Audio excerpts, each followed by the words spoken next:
How many of you have watched a child get gaslighted right in front of you and not known what to do? Let's talk a little bit about that, and let's talk about how we ungaslight children. If you're new to this channel, I'm Dr. Ramani, and this is a YouTube channel where we talk about narcissism. If you're new, please subscribe. I would love to have you be part of this community, and if you do like this video, please give it a thumbs up. By doing that, you actually help other people get told about these videos, and this particular topic actually could be one that's useful for a lot of people to hear about. So let's talk about it. How do we ungaslight children? This issue of gaslighted children is an issue that many people in narcissistic and antagonistic co-parenting situations have asked me about. And people who have nieces, nephews, grandchildren, children of friends or acquaintances, any children that they care about and that they are witnessing being gaslighted. First, if you were gaslighted as a child, it can be even more upsetting to see a child be gaslighted when you are an adult, because you know what it felt like. And this is particularly pronounced if it's a child you really care about, and really profoundly if it is your own child and perhaps the gaslighting is happening from a narcissistic co-parent. Secondly, our systems are terrible at protecting gaslighted children. Things like authoritarian structures, telling children to accept stuff at face value, family systems that protect abusers instead of children, and often feeling that we have to protect the image of manipulative adults to children, even when the adults are behaving like a-holes. Children's attachment needs mean that they will never feel emboldened to be able to call out gaslighting. And honestly, why would a child even understand what gaslighting is? Most adults don't get it. Their baseline assumption, the child's baseline assumption, is that they can trust the adults around them, especially parents, mostly because they have to. Children need attachments to survive and to be safe in the world. So if they roll up and believe that the caregiving adults around them are not safe or do not have their best interests in mind, that really leaves the child in a perilous space. And that is where the trauma bonds and justifications begin. The child becomes an expert rationalizer. Mommy's just mad. She doesn't mean it. Daddy's just working hard. Really, they didn't mean it. Maybe it's my fault. Or maybe it's my baby brother's fault for crying so much. And frankly, all of that makes me sick.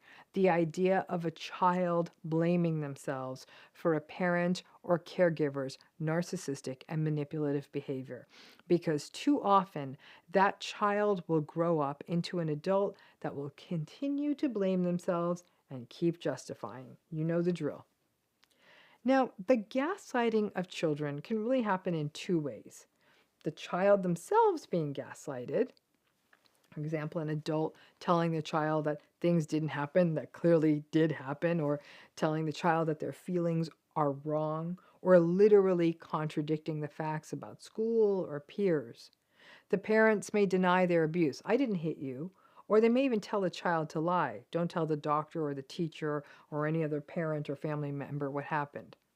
And this can draw the child into a sort of collusion around the gaslighting and abuse that obviously they don't want. The other form is when other adults call the gaslighter out. So another adult may witness deceitful behavior or abuse towards the children and call the gaslighter out. Hey, I saw you yelling at the children. That's not okay. And the gaslighter saying something like, I wasn't yelling. Mind your own business. Denying that the abusive behavior is even happening. That means that the gaslighter may shroud their behavior even more, isolate the child from the person who is calling them out, and that can result in the child having less support. We know that being gaslighted has numerous downstream impacts for children. It can mean that the child doesn't trust their own instincts, they may become isolated, they may endure an escalation of abuse, become anxious, have behavioral issues in school, become distracted, and they will often blame themselves and doubt themselves, the child will, which is what the gaslighting adult wants from everyone, child and adult. And then it's likely the those patterns will get continued into adolescence or adulthood, making the child more vulnerable, ultimately, to entering into gaslighted relationships and toxic relationships in adulthood. Now, siblings can be gaslighting too. A sibling may do something and blame it on another sibling, and especially if the parent is overly aligned with the gaslighting sibling, or the gaslighting sibling is clever, and then scolds the child who didn't do the bad behavior, and this is something we often see in scapegoated dynamics as well. Obviously, this can be a confusing, frustrating, and quite harmful dynamic for a child.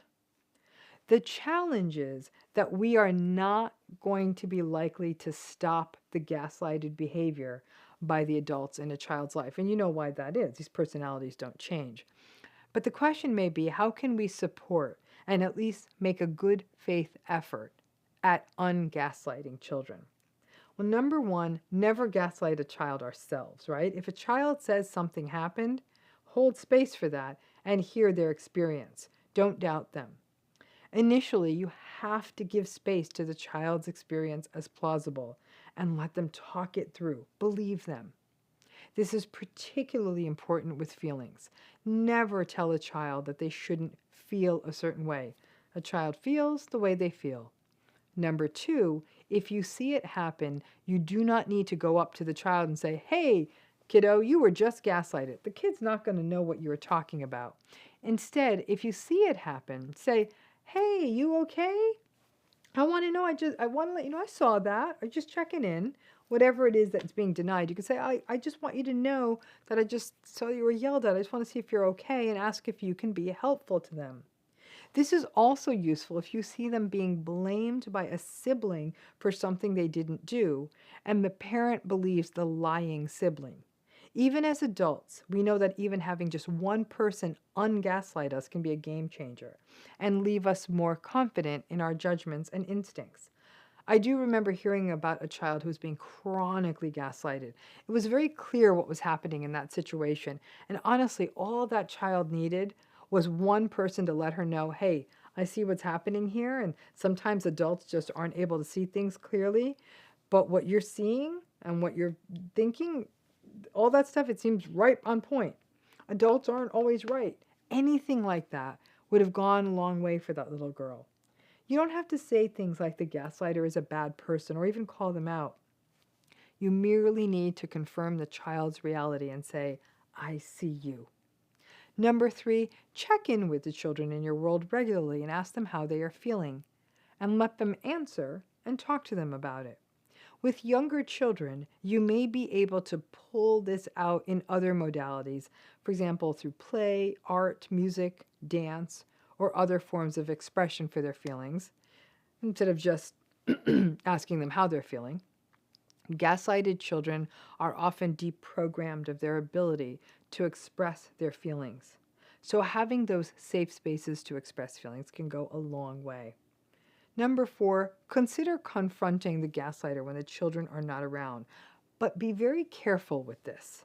Now remember that concept of true north I've talked about? That there's no point in calling out a narcissist unless something is worth the fight. I think quite often children are worth the fight. So you don't need to roll up to the gaslighter and say, "Hey, you need to stop gaslighting the children." But you can call them out on the behavior, for example, yelling or something. In 90% of cases, it's going to get you nowhere. And in some cases, it could actually result in risk because the gaslighter may simply become sneakier or take it out worse on the children or wonder if the children dropped a dime on them. So again, be very careful. If you are concerned that that may happen, that the child may become more isolated, then don't do it. It's really not worth the risk. People who gaslight children also gaslight adults. So odds are that they will gaslight you or already are. Number five, if you have any ability to do so, or you are able to access any of the decision makers around a child, or if you're the decision maker for the child, you may want to consider getting a child into therapy if that child's being gaslighted. The child does need some safe spaces to talk, and to just have another adult who has eyes on them. Sadly, gaslighting parents in particular will often not support this, but it is worth pursuing if there is a possibility. Number six, use other modalities, film, TV, stories, to sort of check in with children about how they think characters may be feeling. Could be a way to ungaslight a child, because you give them different ways of validating emotion and let them reflect on how a character may be feeling, and validating the experience that they think that character is having may make them more confident in their own experiences. Number 7, obviously, if there is a suspicion that a child is being abused, work with healthcare providers, teachers, or other mandated reporters, and above all, ensure that the child is safe. It is essential that if a child is in a circumstance where it is suspected that abuse or neglect is occurring, we'll have some links in the video notes with information on that.